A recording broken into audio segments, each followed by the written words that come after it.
Hello bachcho, let us read the question. A 3 microfarad capacitor is charged up to 300 volt and 2 microfarad charged up to 200 volt. तो यहाँ पर question में हमें क्या दिया है कि जो 3 माइक्रोफेराड का कैपेसिटर है, ठीक है, उसे 300 वोल्ट से चार्ज किया गया है, ठीक है. Let us suppose this is C1 और यहाँ जो वोल्टेज है वो दे दिया हमें 300 वोल्ट, ठीक है. सिमिलरली एक दूसरा कैपेसिटर है जिसे सपोज C2 नाम दे दें. सो C2 विल बी 2 माइक्रोफेराड, उसे हमने 200 वोल्ट से चार्ज किया गया है, ठीक है. अब क्या कह रहे हैं, the capacitor are connected so that the plates of same polarity are connected together. If instead of this, ठीक है, वो बोल रहे हैं अगर ऐसा ना करके the plates of opposite polarity were join together, अगर अपोजिट पोलरिटी की जो प्लेट्स हैं उनको ज्वाइन कर दिया जाए, the amount of charge that flows, तो कितना चार्ज फ्लो होगा. तो देखें हम कि जो चार्जेस हैं इस प्लेट पर, ये एक साइड होंगे पॉजिटिव, दूसरी साइड होंगे नेगेटिव. इसी तरह से दूसरे कैपेसिटर पे भी पॉजिटिव और नेगेटिव. तो वो क्या कह रहे हैं हमें कि इन दोनों को इस तरह से ज्वाइन किया जाए कि अपोजिट पोलरिटी वाली प्लेट एक दूसरे से कनेक्ट हो जाए, ठीक है. तो इन दोनों के अक्रॉस जो पोटेंशियल होगा, जब इस तरह से, मतलब ये दोनों प्लेट कैपेसिटर्स क्या है, सीरीज कॉम्बिनेशन में है. और सीरीज कॉम्बिनेशन में अब आप देखिए कि इस पॉइंट पे, यहाँ पर हम लिख लेते हैं पॉइंट ए और point B.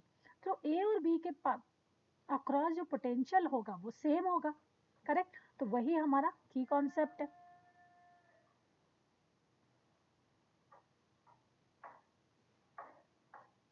The potential across A and B will be sum of charges Q1 plus Q2 divided by C1 plus C2, correct. तो नाउ स्टार्ट करते हैं हम.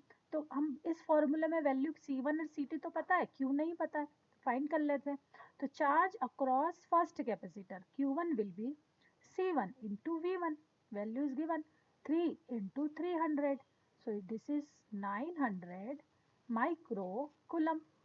अब Q2 निकाल ले, सेकेंड कैपेसिटर पे कितना चार्ज है, C2 into V2 is equals to 2 into 200, that will be 400 micro coulomb, है ना. वैल्यू अप्लाई कर दे in this equation number 1.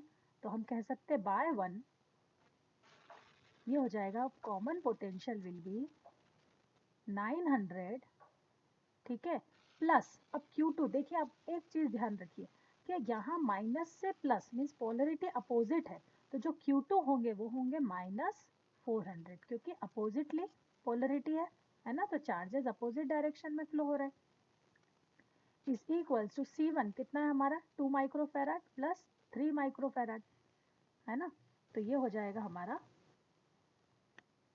500 divide by 5 और हम कह सकते हैं 100 वोल्ट. तो अब हम क्या कहेंगे, ए से बी पॉइंट के अक्रॉस जो वोल्टेज है वो कितना है, न्यू वोल्टेज जो है वो कितना है 100 वोल्ट. तो इसका और इसका इम्पैक्ट खत्म हो जाएगा, ठीक है. सो 100 वोल्ट का अगर पोटेंशियल है, सो लेट अस सपोज कि फर्स्ट कैपेसिटर में जब 100 वोल्ट का वोल्टेज है उसके अक्रॉस हमने कैपेसिटर कनेक्ट किया है, तो C1 पे मान लिया है ना कि अब कितना चार्ज होगा. सो मान लिया हमारा जो चार्ज होगा वो होगा Q1 डैश, ठीक है. So now value of Q1 dash is equals to, Q1 dash कितना होगा, capacitance into voltage, voltage V है हमारा, है ना. सो ये हो जाएगा हमारा C1 कैपेसिटेंस कितना था अपना 3 माइक्रोफेराड मल्टीप्लाइड बाय 100, ओके. सो ये हो जाएगा 300 माइक्रो कुलम. तो C1 प्लेट पे कितना चार्ज एक्यूमुलेट हो रहा है 100 वोल्टेज के कारण, 300 माइक्रो कुलम. तो इसका मतलब है कि टोटल चार्ज इस पे कितना था 900 और एक्यूमुलेट अब कितना हो रहा है 300. तो जो चार्ज फ्लोज थ्रू C2 हम लिखेंगे charge flow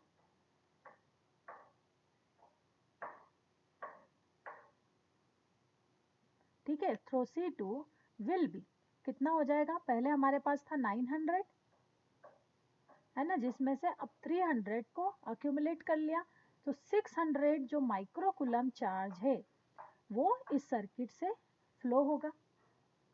correct.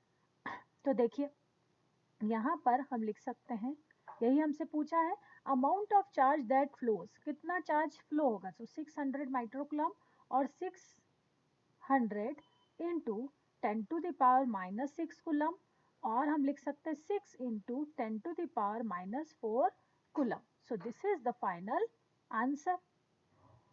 Correct, this is the final answer. चलिए कौन सा ऑप्शन मैच कर रहा है, option A is matching. Okay, so correct option is 6 into 10⁻⁻4 coulomb. I hope this is clear to you. Thank you.